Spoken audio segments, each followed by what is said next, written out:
15, 22. At one time, we had 30 players. What happened? We couldn't fit all of them on the roster. So some of them had to like literally come back in the next season or wait for somebody to quit for them to come in. And that's how, yeah, no kidding. No kidding. You know, but, and the problem with this team, I've always wondered about it from day one, what financial purpose. Like, how am I going to take care of it? How am I going to do this? When we first got in the Spanish league, I had to collect money from some of the players and stuff. Not everybody was able to come up with the money. We were, to play in the first division, it was $500 deposit. You know, I did my best to collect some money from the guys. Some of the guys didn't have any money, which I totally understand because some of these guys live with their parents. They go to school, you know, they don't have that kind of money. So I end up, you know, pretty much all that expenses was on me. It's always been on me from day one. And by the grace of Allah, I have been able to survive for the last year and a half.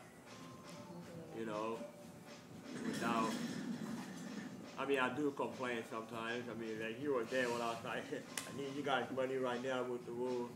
You know, every now and then you got to use a little bit of, you know, edge to get where you want to go and stuff like that. But at the end of the day,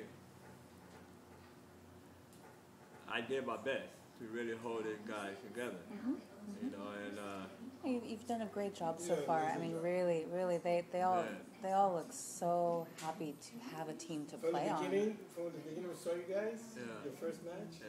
To now, man, what a growth you guys made. Yeah. Well, you know, I learned a lot. Like, and sometimes you gotta hit the wall to learn.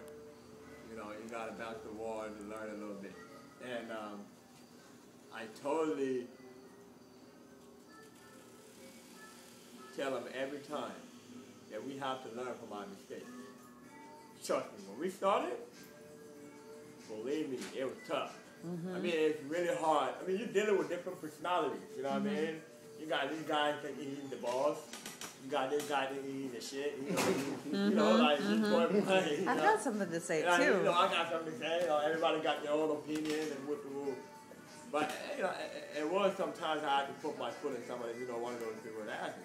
Let them know, look, man, it got to be either one line or no line, point blank, you know, and they start to realize, okay, well, I'm the leader of the team, and I will not do anything to harm these kids right here. I will not do anything to put these kids in a, you know, in a situation where they don't want to be. And I will not tell them something that I will not do. You know, and I think they came to the conclusion and realized that I will not do anything or tell them something that I will not do for myself. Well, I mean, you want the team to be great. I mean, you're for the betterment of the team. I mean, why would you take them to a place where you're not going to be great? Yeah. I mean, you want the best. I mean, that's why you formed it. Absolutely. And I got to be honest, man. These kids are great kids. Yeah. No kidding.